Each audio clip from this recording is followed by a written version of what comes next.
3월 9일 늘푸른 수요 예배를 하나님 앞에 올려드리겠습니다. 전능하사 천지를 만드신 하나님 아버지를 내가 믿사오며 그 외아들 우리 주 예수 그리스도를 믿사오니 이는 성령으로 잉태하사 동정녀 마리아에게 나시고 본디오 빌라도에게 고난을 받으사 십자가에 못 박혀 죽으시고 장사한 지 사흘 만에 죽은 자 가운데서 다시 살아나시며 하늘에 오르사 전능하신 하나님 우편에 앉아 계시다가 저리로서 산자와 죽은 자를 심판하러 오시리라. 성령을 믿사오며 거룩한 공예와 성도가 서로 교통하는 것과 죄를 사하여 주시는 것과 몸이 다시 사는 것과 영원히 사는 것을 믿사옵나이다. 아멘.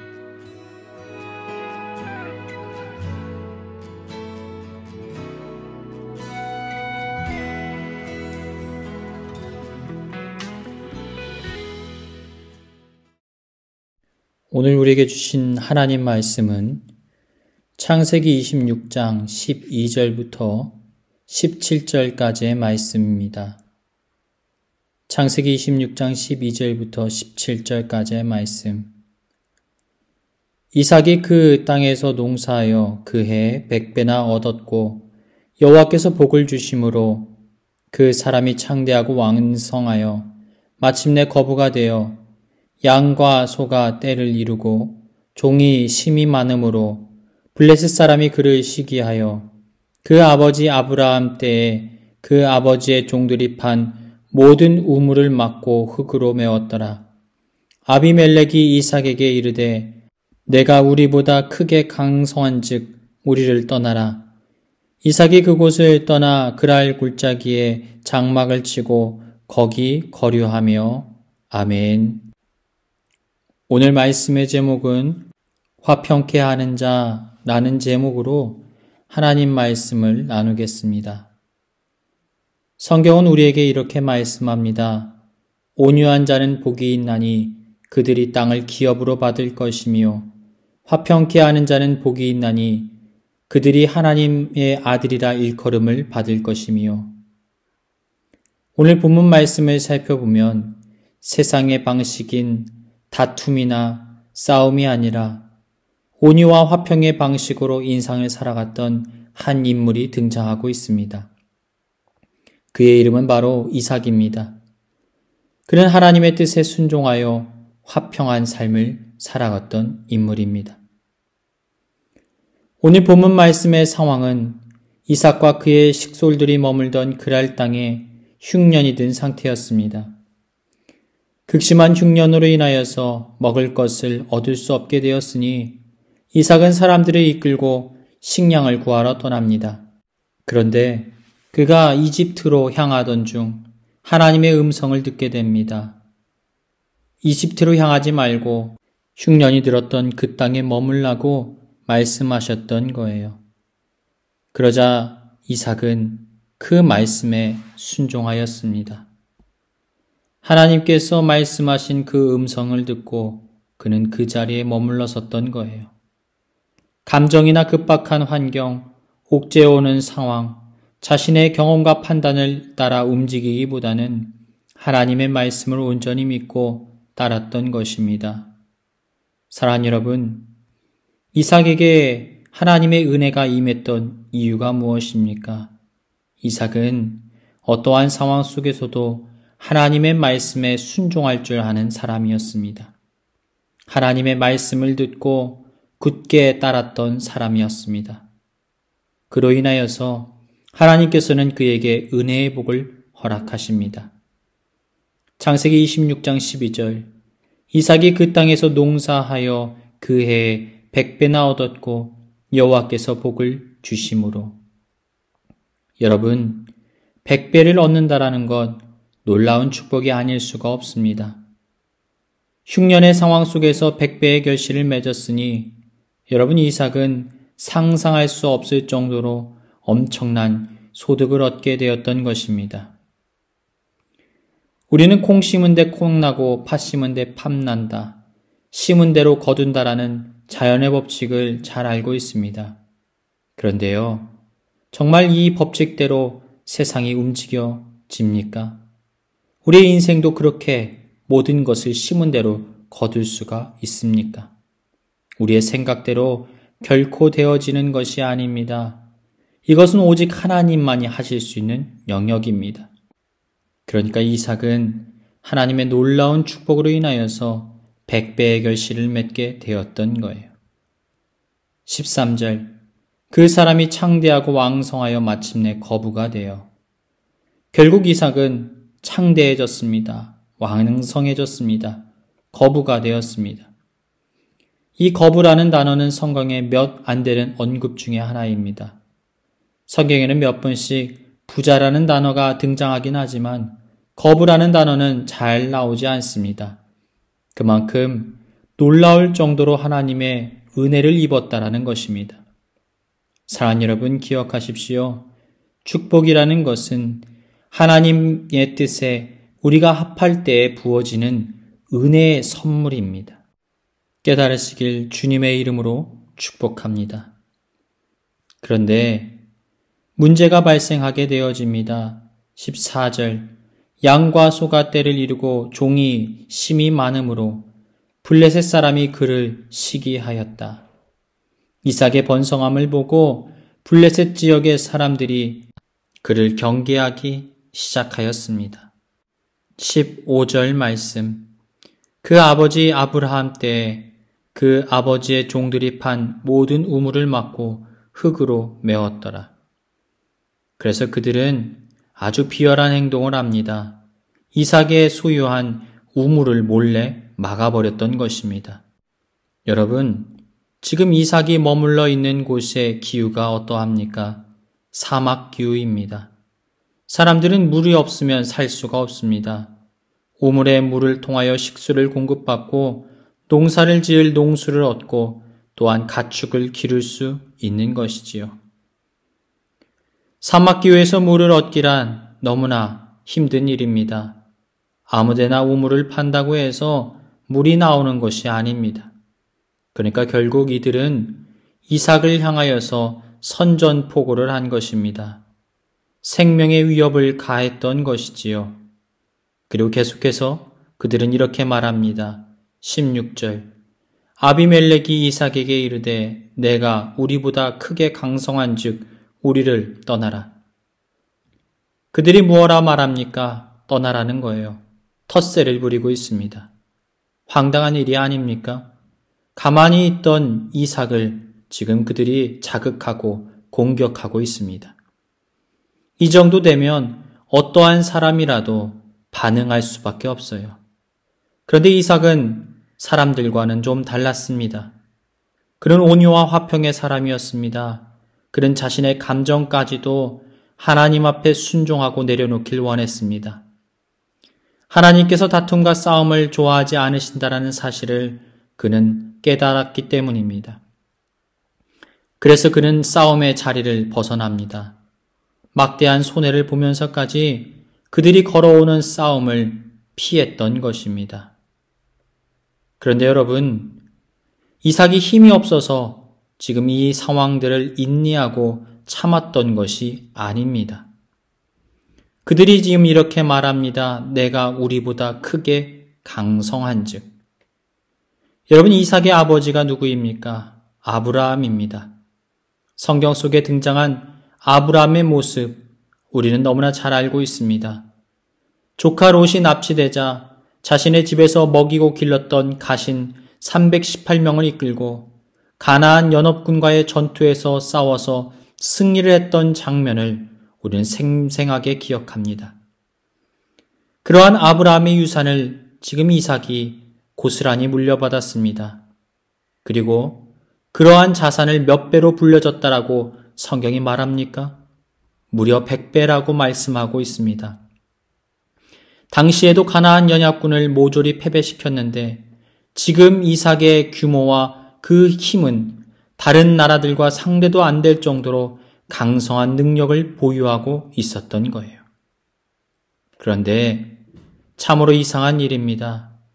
주변의 세력들이 걸어오는 싸움에도 그는 강력한 힘을 사용하지 않고 맞서 싸우지 않고 인내합니다. 여러분, 힘을 가지고 있음에도 힘을 사용하지 않는 것, 능력을 갖추고 있음에도 대응하지 않는 것, 이것은 참으로 쉽지 않은 일입니다. 계속해서 17절, 이삭이 그곳에서 떠나 그랄 골짜기에 장막을 치고 거기 거류하며. 결국 이삭은 다툼을 피하여 그 땅을 떠납니다. 그곳은 원래 황금 노른자의 땅이에요. 토양이 너무 좋으니까 100배의 결실을 맺었던 것입니다. 그럼에도 불구하고 이삭은 과감하게 그곳을 떠납니다.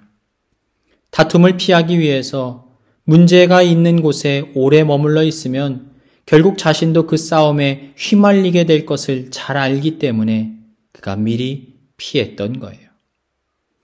계속해서 18절 말씀, 그 아버지 아브라함 때에 팠던 우물을 다시 팠더니 이는 아브라함이 죽은 후에 블레셋 사람들이 그 우물들을 메웠습니다.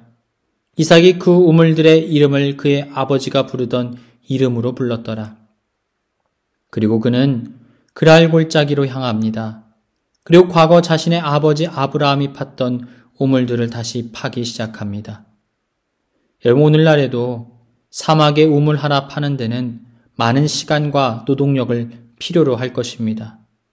전문 인력이 투입되고 기계 장비를 사용해야 됩니다. 아무나 우물을 팔 수 없습니다. 그런데 지금 이삭은 이러한 어려움을 감수하면서까지 이 싸움을 피했던 거예요. 그런데 말씀을 살펴보니까 블레셋 사람들은 이삭의 아버지 때에도 그 우물물을 빼앗고 막아버리고 방해했던 인물들입니다.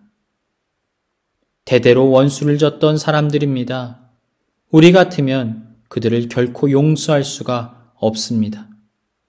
그런데도 이삭은 그들을 피하여서 이동을 하고 있습니다. 19절, 이삭의 종들이 골짜기를 파서 샘 근원을 얻었더니. 블레셋 사람들을 피하여 머문 거기에 또 샘 근원을 얻었다는 것입니다. 우물에서 물이 나오기 시작했던 거예요. 20절, 그랄 목자들이 이삭의 목자와 다투어 이르되 이 물은 우리의 것이라 하매 이삭이 그 다툼으로 말미암아 그 우물 이름을 에색이라 하였으며. 문제는 이 판 우물을 놓고 또다시 다툼이 일어났다는 것입니다. 그랄에 사는 목자들이 와서는 이 우물이 자신네들 것이라고 외치기 시작합니다. 여러분, 이러한 상황이 연속된다면 여러분은 어떻게 반응하시겠습니까? 나를 우습게 여기는가? 내가 참고 인내했더니 나를 지금 바보로 하는구나. 한두 번은 참을 수 있지만 더 이상은 용서할 수 없다. 그런데 그럼에도 불구하고 이삭은 그렇게 행동하지 않습니다. 21절, 또 다른 우물을 팠더니 그들이 또 다툼으로 그 이름을 신나라 하였으며. 이삭은 또 바보처럼 그곳을 피합니다. 그리고 우물을 파는데 또 우물이 나와요. 하나님의 은혜와 축복이 이삭의 손길 가운데 머물러 있었다는 사실을 우리는 이 대목을 통하여 발견할 수 있습니다. 그런데 문제는 그랄의 목자들이 또다시 찾아와 그것도 자신들 것이라고 내어달라고 요청하고 있는 것입니다. 여러분, 이쯤 되면 이삭이 화가 나지 않겠습니까? 더 이상은 참을 수 없다. 너희들을 가만두지 않겠다. 욕심이 과하구나. 나를 우습게 여겨? 아마 대번에 칼을 들어 그들을 모두 혼쭐 냈을지도 모릅니다. 그런데 이러한 상황 속에서도 이삭은 조용히 다툼을 피할 뿐입니다. 여러분, 주님의 뜻을 품는다라는 것 얼마나 힘든 일입니까? 화평의 사람으로 살아간다라는 것 얼마나 어려운 일일까요? 그런데도 이삭은 끝까지 인내하고 견뎌냅니다. 22절, 이삭이 거기서 옮겨 다른 우물을 팠더니 그들이 다투지 아니하였으므로 그 이름을 르호봇이라 하여 이르되 이제는 여호와께서 우리를 위하여 넓게 하셨으니 이 땅에서 우리가 번성하리로다 하였도다. 이삭은 또다시 우물을 팝니다. 더 이상 사람들이 시비를 걸지 않습니다. 그래서 그 이름을 르호봇이라 합니다. 하나님이 우리를 넓게 하셨다, 우리를 번성하게 하셨다 라고 고백했던 거예요. 이삭은 고난이 오히려 하나님의 선한 인도하심을 느꼈다라고 말하고 있습니다. 다툼을 피해 이동하면서 오히려 이삭의 지경을 넓히셨노라고 그가 고백하고 있는 거예요. 그리고 그는 이 근처 브엘세바에서도 우물을 팝니다. 그런데 또 우물에서 물이 나옵니다. 놀라운 축복이 계속해서 이루어졌던 것입니다. 사랑하는 여러분, 이삭의 모습을 바라볼 때 어떠한 마음이 드십니까? 참 어리숙하고 답답한 인생이 아닙니까?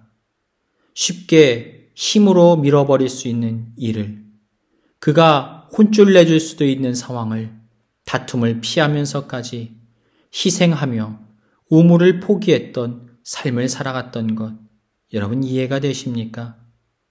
그러나 여러분, 분명한 사실은 하나님께서는 이삭의 삶의 모든 자리를 가만히 지켜보고 계셨다라는 거예요. 어쩌면 하나님께서는 이삭이 하나님의 복을 누리기에 충분한 인물인지, 온유하고 화평한 인물인지를 그의 마음과 심정을 테스트를 통하여서 지켜보고 계셨던 거예요. 용서와 사랑의 방식으로 하나님의 뜻대로 살기 원했던 이삭의 모습을 하나님께서는 비로소 인정하시고 기쁘게 받으셨던 것입니다. 사랑하는 여러분, 여러분은 어떠한 삶을 살아가십니까? 하나님의 뜻대로 순종하는 삶을 살기 원하십니까? 아니면 여러분의 감정대로, 생각대로 모든 것을 판단하며 살아가고 있습니까? 사랑하는 여러분, 하나님 앞에 순종하십시오. 우리의 감정, 우리의 생각, 우리의 판단까지도 주님 앞에 내어 맡기십시오. 이러한 모습으로 순종하기란 참으로 쉽지 않지만 하나님께서는 이러한 크고 작은 상황들을 통하여 우리의 영적인 상태를 진단하시고 우리가 과연 하나님의 은혜의 복을 누릴 만한 자격이 있는 자인지를 하나님 진단하고 계십니다. 깨달으시길 주님의 이름으로 축복합니다. 이제 하나님의 성품을 닮아가는 화평과 온유의 훈련을 통과했던 이삭 가운데 하나님이 찾아오십니다. 그리고 하나님께서는 이삭에게 이렇게 약속하십니다. 23절부터 24절. 이삭이 거기서부터 브엘세바로 올라갔더니 그 밤에 여호와께서 그에게 나타나 이르시되 나는 내 아버지 아브라함의 하나님이니 두려워하지 말라. 내 종 아브라함을 위하여 내가 너와 함께 있어 내게 복을 주어 내 자손이 번성하게 하리라 하신지라. 아브라함의 하나님이 이제 이삭의 하나님이 되어 주시겠다라고 말씀하셨습니다. 물질의 번성함의 축복을 그에게 내려주신 것뿐만 아니라 그의 자손의 하나님이 되셔서 그를 친히 이끌어 주시겠다라고 말씀하셨던 거예요. 그렇다면 이삭을 자극하고 이삭을 고통스럽게 만들던 이방 민족들은 어떻게 되었을까요? 이삭을 또 괴롭히거나 이삭에게 대항하지는 않았을까요? 그런데 성경을 살펴보니까 놀라운 일이 일어납니다. 그들이 먼저 이삭을 찾아와서 화해와 용서를 구하고 있습니다. 그들은 하나님의 역사하심을 목격하고 있었습니다. 이삭의 형통함을 보고 하나님의 놀라운 축복을 받는 것을 보고 인간적인 방해나 괴롭힘으로는 그에게 부어지는 하나님의 끝없는 은혜를 막을 수 없다라는 사실을 비로소 깨달았던 거예요. 그래서 그들이 스스로 이렇게 고백합니다. 28절. 그들이 이르되 여호와께서 너와 함께 계심을 우리가 분명히 보았으므로 우리의 사이 곧 우리와 너 사이에 맹세하여 너와 계약을 맺으리라. 그리고는 말합니다. 29절. 너는 우리를 해하지 말라. 이는 우리가 너를 범하지 아니하고 선한 일만 내게 행하여 내가 평안히 가게 하였음이니라. 이제 너는 여호와께 복을 받은 자니라. 사랑하는 여러분, 피를 묻혀야 인간적인 방법을 사용해야만 복수를 하고 싸움을 이길 수 있는 것이 아닙니다. 다툼을 통해서가 아니라 이삭은 용서와 화평함으로 비로소 승리할 수 있었던 거예요. 그리고 그러한 성품과 그러한 결단을 보여주는 이삭의 모습을 보고 하나님이 풍성한 은혜를 그 가운데 베풀어 주심으로 사람이 감당할 수 없는 큰 은혜를 받는 이삭의 삶을 통하여서 모든 원수의 세력들이 이삭 앞에 굴복했던 것입니다. 사랑하는 여러분, 우리의 인생은 어떠합니까? 어떠한 모습을 닮아 있습니까? 이삭처럼 하나님의 은혜와 축복 속에서 원수의 세력들이 스스로 굴복하는 하나님의 축복을 누리고 싶지 않으십니까? 그렇다면 주님 앞에 우리의 감정과 관계의 문제까지도 다스림을 받으십시오.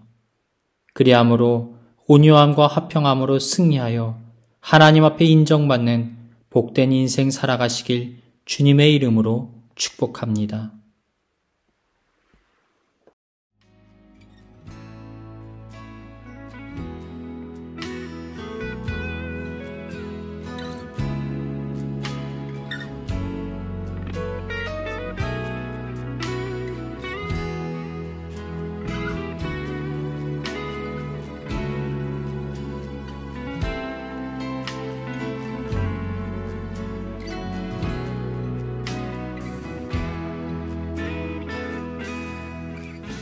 이 시간 교회에 주신 공동의 기도 제목을 가지고 다 같이 기도하시겠습니다. 첫 번째로 우리의 삶의 모습이 주님 닮은 겸손하고 성숙한 인격 되게 하여 주옵소서.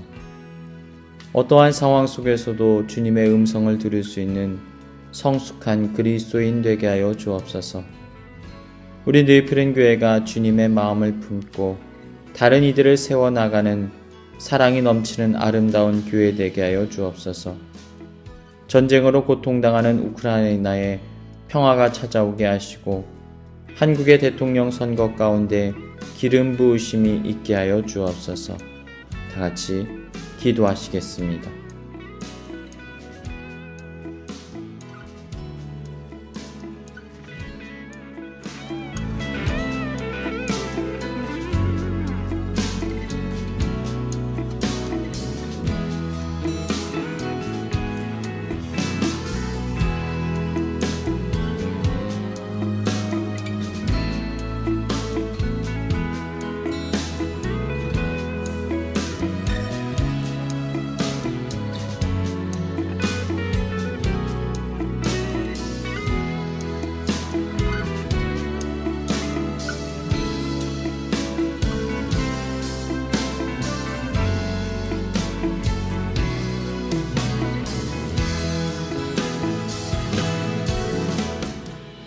이제는 우리 구주 예수 그리스도의 크고 깊은 은혜와 아버지 하나님의 한없으신 사랑하심과 보혜사 성령님의 우리와 늘 함께하심의 은혜가 이삭과 같이 자신의 감정과 자신의 판단을 주님 앞에 순종함으로 주님 닮은 화평의 삶을 살아가길 소망하는 여기 모인 주님의 자녀들 가운데 이제로부터 영원까지 함께 하시기를 간절히 축원하옵나이다.